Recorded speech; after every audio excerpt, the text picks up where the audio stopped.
욕하라고? 욕하라면서 수다? 뭔 수다?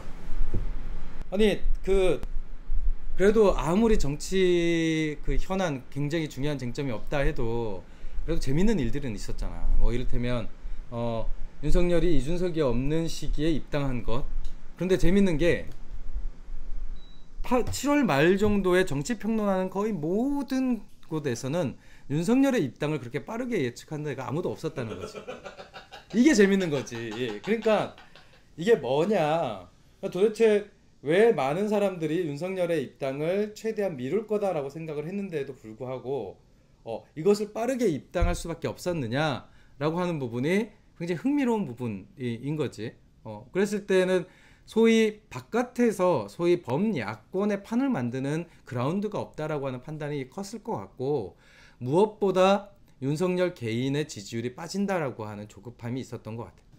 난 그런 거보다는 딱 저건데 뭐 높은 자리에 있던 사람들, 소위 말하는 한번 뭐 이렇게 장을 맡아본 사람들이 가지는 그런 것 같은데, 이 상명하복이 강력한 조직이 있으면은 계획대로 그래.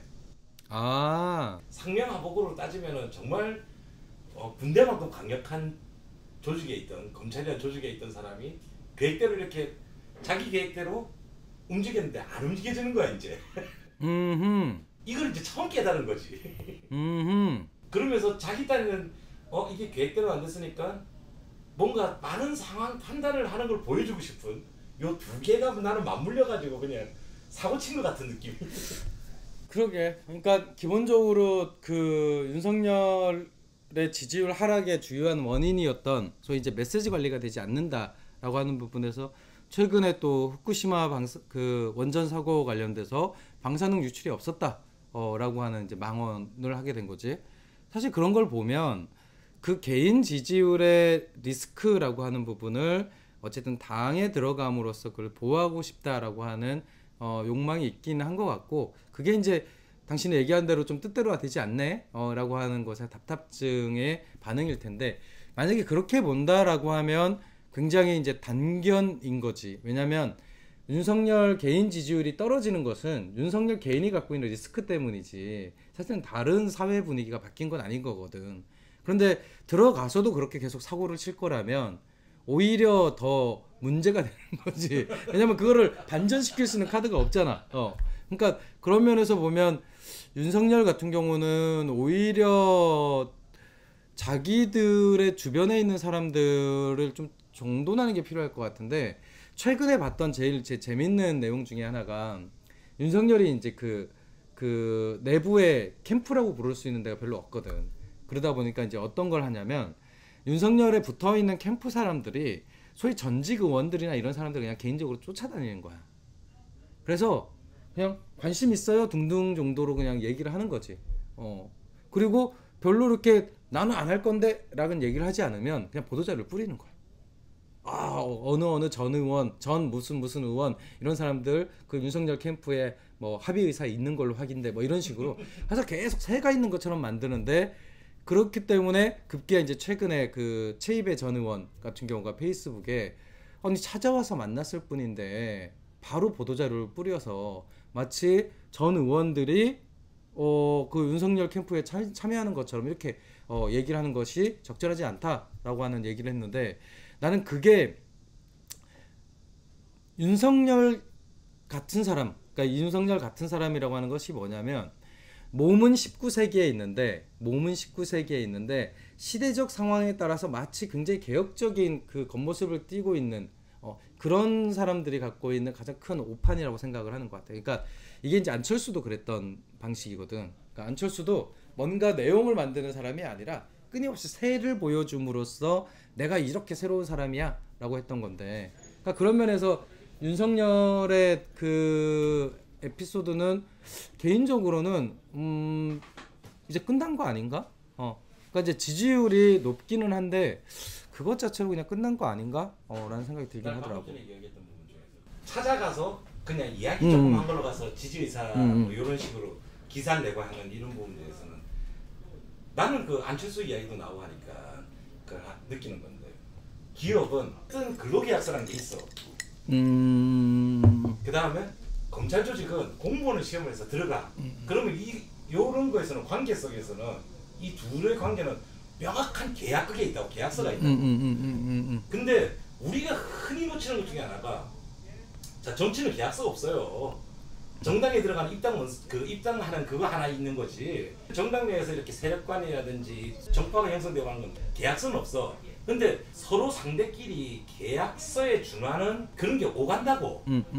밑에서 뭐 약속이 오가든 거래가 오가든 이런 게 있다고 문서화되지 않은 것들이 안철수도 그랬고 윤석열도 그랬고 그게 없는 거야. 거래를 만들어내는. 근데 이제 그런 부분에서 보면 윤석열이든 최재형이든 되게 옛날 사람이다라고 생각하는 게 난 개인적으로 이준석의 국민의힘이라고 하는 체계를 비토한 거라고 생각을 하고 있거든. 그러니까 소위 속된 말로 이런 거지. 젊은 애가 뭘 알아한다고 당대표. 그냥 분위기 타서 이렇게 된 거지. 이런 시각을 갖고 있는 편인데 그것을 좀 상징적으로 보여주는 게 어쨌든 8월 5일에 국민의힘에서 첫 번째 그 대통령 선거 경선 예비 후보 전체 회의를 했는데 거기에 딱 2명만 안 간 거지. 윤석열하고 최재형만 안 간 거야. 그러니까 뭐 이걸 보면 뭐랄까 꼰대스러움이랄까 이런 것들이 거의 이제 폭발하는 것 같고, 그리고 최근에 최재형 쪽 같은 경우에서 메시지를 내고 있는 게 자기네들은 플랜 B가 아니다. 자기네들은 이미 윤석열을 제치고 플랜 A가 됐다.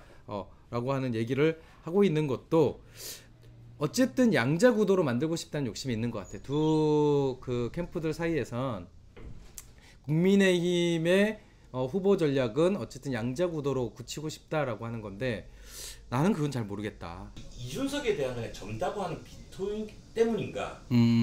아니면은 왜 그런 거 있잖아. 또 대표와 후보와의 이 알력감이라는 건 있거든 항상. 후보가 정해지면 사실은 후보 쪽으로 이렇게 포커싱이 맞춰지는 경향들이 있거든. 왜냐면 일단 플레이어가 저 사람이니까. 그런데 그 알력 관계에서 이게 자연스럽게 이제 진행이 되면서 넘어가야 되는 부분인데 이게 자연스럽게 넘어가야 될 부분들을 자기들이 그냥 치고 나가는 방식들. 이런 게 분명히 있었을 거라고 보거든. 그 각 후보 캠프 사이에서 그 회의에 야 윤석열 가? 최재형 가? 안 가? 그럼 우리도 안 가. 나도 안 가. 야, 걔 둘이 원래 그런 거 있잖아. 그 왜 후보들 간의 알력들. 그치. 야, 걔네로 안 가는데 우리가 왜 가? 이런 거. 나 분명히 그거 작동했을 거라고 보는 사람이. 그치. 그 와중에도 사실은 이 대선과 관련된 이슈를 끌고 가는 건 그나마 윤석열 최재형이지 이낙연 이재명이 아니다라고 하는 것이 사실은 이 여권이 가지고 있는 가장 큰 딜레마인 것 같아. 그러니까 실제로 그 2차 그러니까 지금 어쨌든 예비 경선을 거치고 이제 본 경선으로 들어가서 일종의 텔레비전 토론회가 있었나 본데 사실 관심 별로 없어. 그러니까 내가 갖고 있는 SNS 채널에서도 보통 여권 지지자들이 상대적으로 더 많은 편인데 이상하게 그 텔레비전 토론과 관련된 리뷰가 거의 없거든. 그러니까 이낙연이냐 이재명이냐를 갖고 사실은 여권 입장에서, 그러니까 민주당 입장에서는 이걸 재밌는 게임으로 못 만들고 있는 거지. 그러면서 뭐 조폭 출신과 관련된 어떤 내용이랄지 뭐 상호 비방전이나 이런 내용들을 얘기하고 있는 거여서 오히려 역설적으로 면을 넓히는 것은 최재형이나 윤석열인 것 같고, 그래도 그 사람들은 계속 말실수를 하지만 이슈가 있는 데를 쫓아다니면서 어쨌든 이슈 파이팅을 하는 편이라면 이재명과 이낙연의 경우에는 거의 양자 싸움을 거의 집안 싸움 하듯이, 그러니까 마치 형제들 싸우는 것처럼 꼴불견, 이게 명절날 고스톱 치는데 그 형제들 멱살잡이 하는 것처럼 네가 그랬지 않았느냐 뭐 이런 지금 판이어서, 그러니까 오히려 비극은 야권이 가지고 있는 굉장히 많은 약점에도 불구하고 그게 여권의 유력 대선 주자로 흡수되지 못한다라고 하는 것이 오히려 더 역설적인 상황인 거지. 그러니까 난 그런 면에서 보면 이 구도 외에 다른 구도가 만들어지는 거 혹은 다른 후보가 나오는 것이 좀 의미가 있다고는 보는데, 그런 면에서 뭐 당신이야 별로 안 좋아할 수는 있지만 어쨌든 진보당의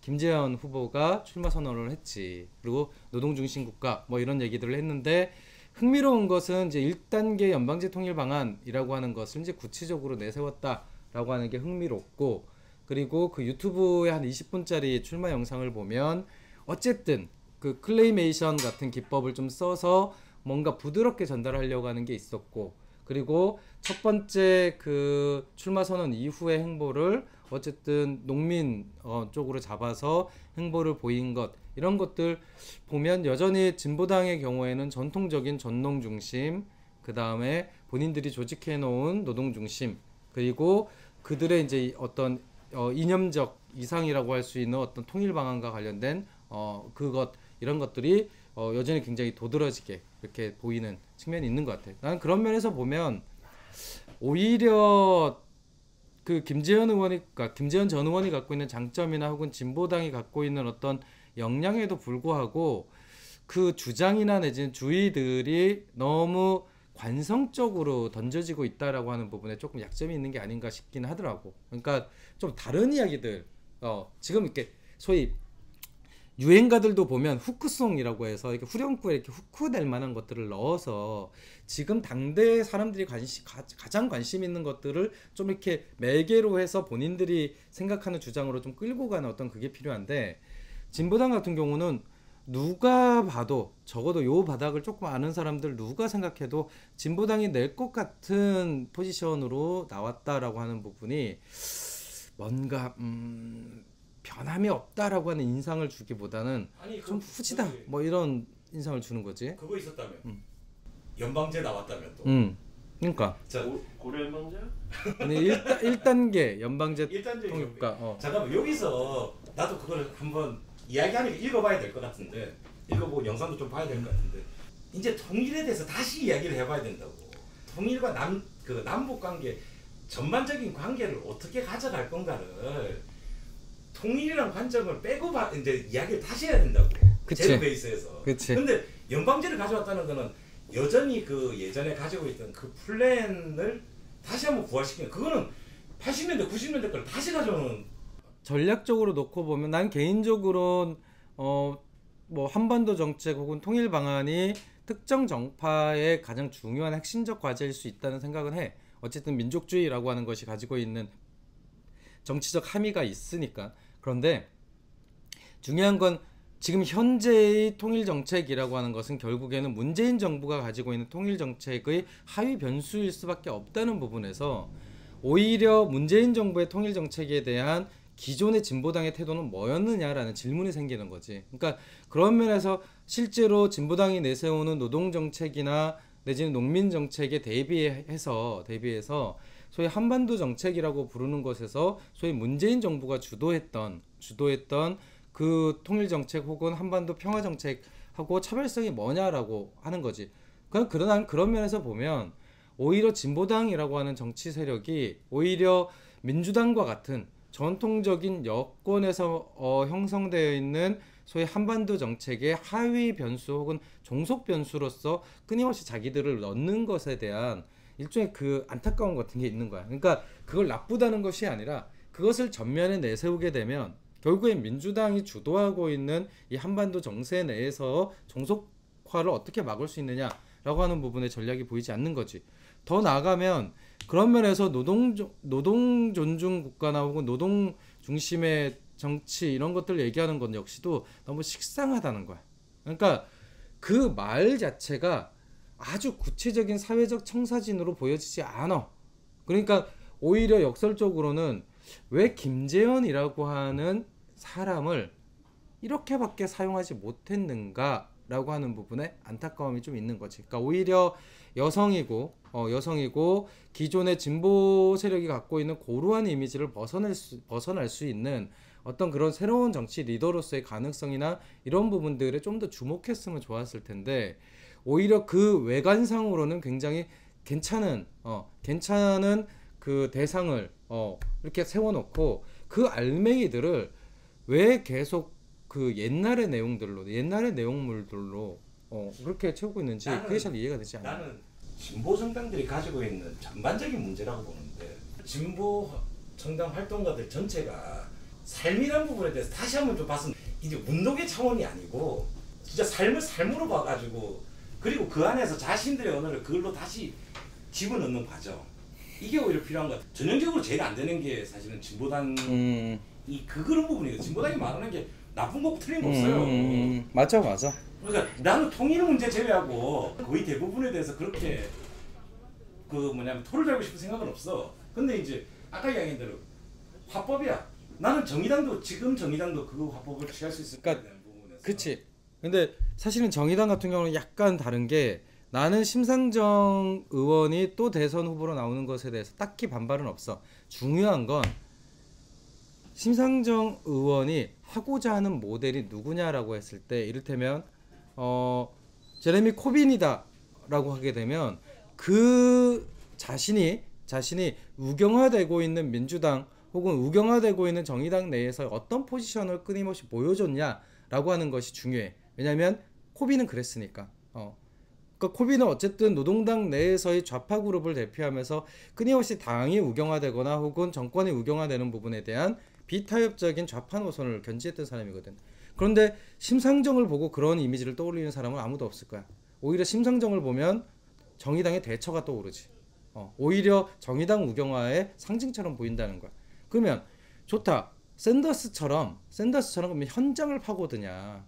그래서 끊임없이 현장을 돌아다니면서 생활임금 문제나, 그러니까 샌더스가 그랬거든. 생활임금 문제나 내지는 그 건강보험 문제나 내지 이런 것들을 끊임없이 파고들었고, 교사 파업이 있으면 거길 찾아가고 하는 현장 개입을 끊임없이 했는데, 그럼 심상정이 그 역할을 하고 있냐. 상가 임차인 분쟁이 일어나는데 혹은 집값이 폭등하는데 혹은 국민건강보험 비정규직들이 파업하는데 끊임없이 현장을 꽂고 있느냐. 사실 그렇지도 않아. 그러면 이거는 그쪽도 아닌 거야. 그러면 심상정이 계속 나온다라고 하는 것의 의미가 도대체 뭐냐는 거야. 그러니까 이 변치 않는 메시지가 있던지 아니면 변치 않는 활동이라는 게 있어야 되는데, 오히려 심상정이 정의당의 대표로 얘기된다는 것은 대안이 없구나 라고 하는 것에 확증밖에 안 되는 거지. 그래서 이정미 제2공항과 관련된 그 환경 그 심사가 부결이 됐고, 그래서 사실은 제주 제2공항 자체가 거의 백지화되는 수순인데, 재밌는 게 그 사건이 벌어지고 나서 원희룡 지사가 지사직을 사퇴했습니다. 대선 출마를 한다고. 수습 불가한 거지, 원희룡 입장에선. 자기가 역적. 그래서 재밌는 건 그렇게 도지사직을 사퇴한 원희룡이 이재명한테 계속 지사직 사퇴하라고 지금 그렇게 한다는 게 너무 코미디인 거야. 잠시만, 우리가 여기서 하나 짚고 넘어가야 돼. 추진하는 쪽에 가까웠다. 그런데 이걸 못했다. 보통 그렇게 되면은 자기가 강력하게 추진하던 게 안 됐으니까 사퇴를 하는 거는 자기가 뭐라 그래? 책임을 지고 사퇴하는 거야. 그렇지가 않았다는 거지. 그게 이제 묘수라는 거야. 아니 이걸 잠시만, 이거 우리 대선을 위해서 출마를 지가 그렇게 얘기했어. 대선 출마를 위해서 사퇴를 한다라고 얘기를 했고, 근데 더 재밌는 건 이재명이 가덕도 현장을 갔잖아. 그리고 최근에 국토부에서 제5차 무슨 그 공항 계획, 그러니까 항공산업과 관련된 계획을 발표를 했는데 거기에 제주 제2공항을 지속 추진하겠다는 정부안이 나왔어. 그러니까 이 얘기는 뭐냐면 가덕도도 그렇고 제주 제2공항도 그렇고 이게 단순히 정파적으로 국민의힘 찬성, 민주당 반대 이런 구도가 아니라는 거야. 이거는 소위 민주당, 국민의힘을 한 보따리로 하는 이쪽의 기득권 세력과 새로운 시대나 내지는 환경으로 바꾸고자 하는 새로운 그 세력들 간의 싸움에 가까운 건데, 이거를 계속 특정한 정파적 이익을 중심에 놓고 보면 이제 오인이 생기는 거지. 난 그런 면에서 원희룡은 지사직을 사퇴하고 정부에서는 제2공항을 계속 하겠다라고 하는 발표를 하고, 이재명은 가덕도 현장을 찾아가서 불가피한 일입니다 이따위 얘기를 하는 이 상황이 되게 이렇게 흥미로운 사건이라고 생각해. 어쨌든 원희룡도 등판했다. 이 정도만 우리가 알고 넘어가자고. 아니 그러면은 제2공항에 이렇게 이권에 관련된 사람들은 원희룡 밀어주면 안 돼요. 모르지 뭐. 아니 하고자 했던 일을 못한 사람이 대선 가서 할 수 있냐? 못해. 안 돼. 어쨌든 그래서 어쨌든 야권은 후보자들이 흘러 넘치고 있습니다. 김상철 출마하자. 후보. 자, 끝. 예, 안녕하세요. 김상철입니다. 이곳은 영등포 물레동에 위치한 레드물레이고요. 오늘은 이제 8월 들어서서 처음으로 뵙는 날인데요. 이 녹화하는 날 전날, 즉 8월 5일 목요일이 되는데, 그때 굉장히 중요한 정부의 발표가 있었습니다.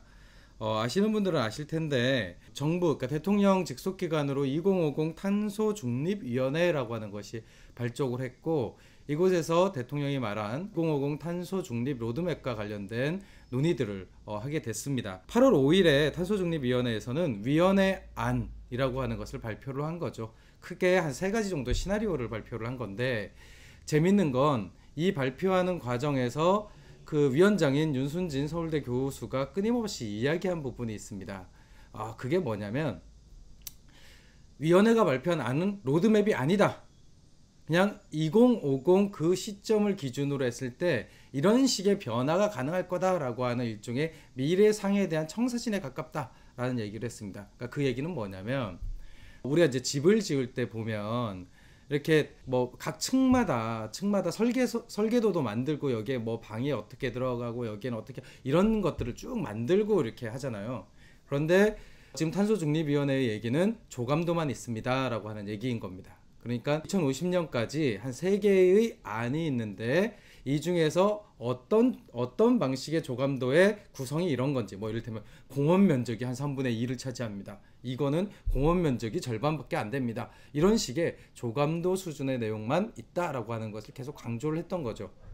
중요한 건 이 탄소중립위원회의 제도적 위상과 8월 5일에 그 탄소중립위원회에서 발표한 안 사이에 격차라고 하는 부분이 있습니다. 왜 이 격차가 중요하냐면요, 탄소중립이라고 하는 것은 단순히 정부의 정책만으로는 추진하기가 힘듭니다. 그만큼 사회경제적 변화라고 하는 것들이 되게 급격하게 일어날 수밖에 없기 때문에 그렇습니다. 그렇기 때문에 세계 어느 도시, 어느 정부를 보더라도 2050 탄소중립계획을 발표를 할 때에는 소위 2030 계획, 2040 계획과 같이 연차별로 한 10년 단위의 추진 계획들을 발표하고, 그때마다 필요한 어떤 조치들 그리고 저감 목표들을 설정하기 마련입니다.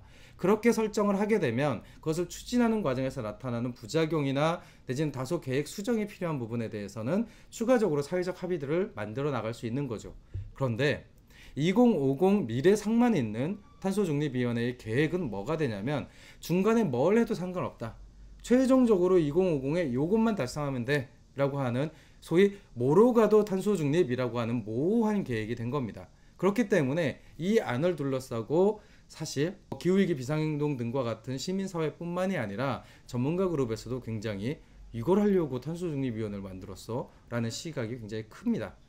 다른 한편으로 봤을 때 이게 그 한국 사회의 탄소중립 혹은 기후위기에 대한 대응 부분에 미칠 영향을 고려하면 가장 아쉬운 부분일 수 있는데요. 어쨌든 이 탄소중립위원회의 활동이 대외적으로 신뢰가 있든 없든, 대표성이 있든 없든, 사회적 합의를 어느 수준으로 만들던 간에 이것이 하나의 정부 안으로 확정될 가능성이 매우 큽니다. 실제로 탄소중립위원회가 밝힌 이후 계획을 보면 8월 달에 발표한 이 3가지 시나리오를 바탕으로 해서 탄소중립 시민회의라고 하는 시민참여기구를 만들고, 여기에서 한 2개월, 3개월 정도 논의를 한 다음에 10월 정도에 소위 그 탄소중립위원회의 안을 확정하겠다라고 하는 겁니다. 근데 그 안도 로드맵이 아니라 탄소중립위원회가 발표한 3가지의 조감도 중에 하나가 될 가능성이 굉장히 큰 거죠. 사실 이 부분에서 어떤 문제가 생기는지 어제 발표한, 그러니까 8월 5일에 발표한 내용을 일부 보겠습니다. 일단 중요한 것은 3가지의 안 중에서 첫 번째와 두 번째 안은 2050 탄소 중립 안이 아닙니다. 그러니까 그 말은 뭐냐면 배출 제로, 그러니까 탄소 배출 제로라고 하는 그 목표치를 닮고 있지 않습니다.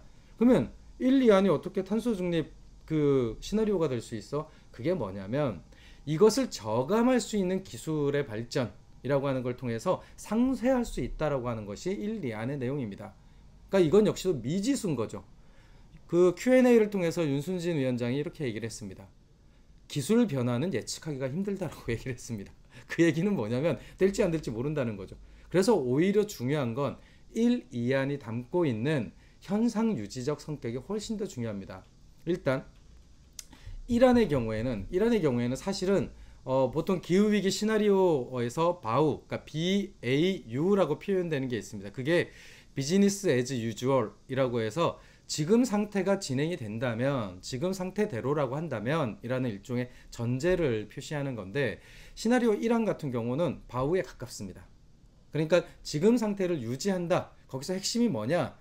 이미 가동되고 있는 석탄발전소 17기를 그냥 유지한다라고 하는 그걸 전제로 해서 만들었습니다. 거기에 소위 산업 부분의 전환 역시도 크게 비중을 두지 않았습니다. 그러면 뭘로 탄소를 감축할 거냐? 수소차, 전기차, 그 다음에 재생에너지의 효율화를 전제로 한 확대, 요걸로 지금 이 문제를 풀고 있는 거고, 석탄을 통해서 그 가공을 하고 있는 무슨 철강이나 내지는 일부 산업을 전기로로 바꾼다라고 하는 방식의 계획이 있는 거죠. 그러니까 전기로 한다라고 하는 것의 전제는 무엇을 전기로 만들 거냐라고 하는 것인데, 적어도 2안의 경우에는 석탄 발전소를 전제로 하고 있기 때문에 산업 내에서 석탄을 썼던 것을, 그러니까 즉 1차 사용을 석탄을 했던 것을 전기로 바꾸는 것이 가시적으로는 변하네 할 수 있지만, 그 전기원 자체는 유지하는 석탄 발전소에서 끌어다 쓰겠다라고 하는 계획이 되는 겁니다. 그러니까 이 1, 2안의 경우에는 진짜 의미가 없는 것이죠. 그리고 3안의 경우가 겨우 탄소 중립안인데, 그 내용 역시도 건물 부분이나, 그러니까 지금 도시, 그러니까 서울 같은 경우는 한 60% 이상이 건물 부분에서 탄소가 배출이 됩니다. 그러면 이 건물 부분에 대한 굉장히 강력한 조치가 필요한데, 재밌는 거는 이 건물 부분과 관련돼서도 민간 영역에 대해서는 강제를 할 수 없다라고 선을 그어놓은 겁니다. 그러면 이제 뭐 할 수 있는 거는 뭐 공공시설이나 이런 거밖에는 제한이 없게 되는 거죠. 사실 그래서 비판을 받고 있습니다. 근데 그 비판을 받고 있는 것에 대해서 일관되게 윤순진 위원장이 얘기하는 것은 이건 로드맵이 아닙니다. 세부 내용이 나온 건 하나도 없습니다. 그것은 사회적 합의가 필요합니다. 더 구체적으로는 국회에서의 논의 과정이 매우 중요합니다. 라고 하는 얘기를 하고 있는 거죠.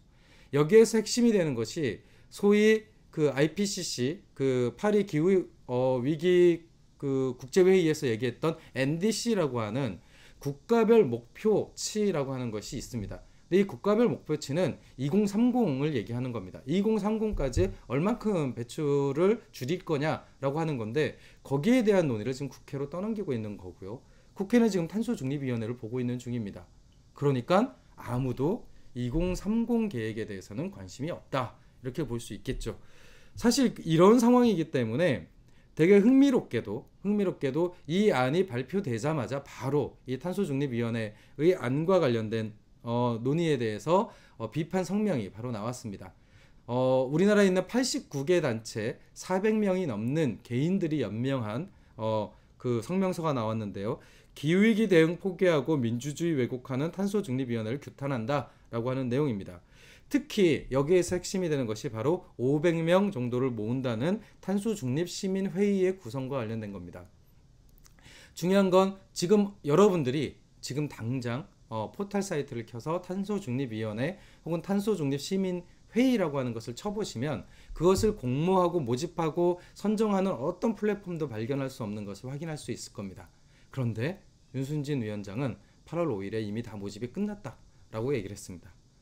누구도 알 수 없는 프로세스를 통해서 500명 정도의 시민회의가 만들어진 겁니다. 그리고 이 시민회의를 통해서 10월까지 위원회 안을 만들겠다라고 하는 계획입니다. 사실 졸속도 이런 졸속이 없죠. 그러니까 기후위기에 대응한다, 그리고 이 기후위기 대응이 어렵다라고 하는 것을 부정하는 사람은 없을 겁니다. 그렇다면 이 기후위기 대응과 관련돼서 좀 더 폭넓고 광범위한 사회적 논의가 필요합니다. 그러니까 합의를 먼저 얘기할 것이 아니라 사회적 논의를 먼저 고민해야 되는 겁니다. 그런데 탄소중립위원회는 기본적으로 합의를 전제로 하는 위원회인 것을 너무 지나치게 강조하고 있습니다. 합의를 전제하고 논의를 하면 어떻게 될까요? 합의 대상이 될 수 없는 사람들을 배제하게 됩니다. 실제로 윤순진 위원장의 Q&A를 통해서 제가 가장 황당했던 부분은 끊임없이 합의를 전제로 하는 위원회다라고 하는 것을 강조했고, 그걸 통해서 이 합의에 동의하지 않는 사람들을 배제하겠다라고 하는 의도를 보였다는 부분이 저로서는 가장 놀라운 부분이었습니다. 아마 지금 구성하는 탄소중립시민회의 역시도 그런 방식의 구성이 아닐까라고 하는 거고, 과연 그렇게 구성된 시민들이 굉장히 선의를 통해서 왔다 하더라도 정말 한국 사회의 기후위기 대응이라고 하는 부분에서 중요한 역할을 할 수 있을까라고 하는 부분에 의문이 남습니다. 결국 그 시민들을 동원하고 이용한 셈이 될 것이다 라고 하는 것이죠. 그런 면에서 지금 문재인 정부가 추진하고 있는 탄소중립 계획은 오히려 정부가 책임져야 할 부분들을 민간과 민간의 갈등으로 만들고 있다라고 볼 수 있습니다. 그러니까 탄소중립위원회에 들어간 시민사회와 들어가지 않은 시민사회의 갈등을 만들고 탄소중립시민회의가 말하는 논의에 찬성하지 않는 시민들과 그 안에 들어가서 합의안을 만든 시민들 간의 갈등을 만들어내고 있는 것입니다. 사실은 이렇게 내용을 추진해서는 탄소중립 비전이 만들어지기가 힘든 거죠. 저는 개인적으로 첫 단추를 잘못 꼈다고 생각하고요. 지금 현재 탄소중립위원회는 해체하는 것이 답이다라고 생각하는 편입니다. 그럼에도 불구하고 이 부분에 대해서 그깟거 별로 영향가 없으니 포기하자, 관심 없다라고 할 것이 아니라 끊임없이 이 부분에 대한 문제 제기를 해주셔야 됩니다. 그렇지 않으면 이 제도의 힘을 통해서 만들어진 합의안이 마치 온 국민들의 합의안인 것처럼 호도할 것입니다. 그게 바로 그 원전과 관련된 그 합의 구조에서도 나타났던 것이잖아요. 그런 힘들이 계속 그렇게 만들어질 겁니다. 그래서 저는 탄소중립위원회의 해체를 위해서라도 더 이 탄소중립위원회의 활동과 관련된 관심이 필요하고 개입이 필요하고 그들이 풀 수 없는 문제들, 그들이 풀 수 없는 숙제들을 계속 던지는 것이 무엇보다 중요하다고 생각을 합니다. 그러니 여러분들도 이 과정에 한 10월까지 진행될 탄소중립위원회의 로드맵에 관심을 가져주시기를 부탁을 드립니다. 저도 계속 관심을 갖고 쟁점이 될 수 있는 부분들은 짚어보도록 하겠습니다. 감사합니다.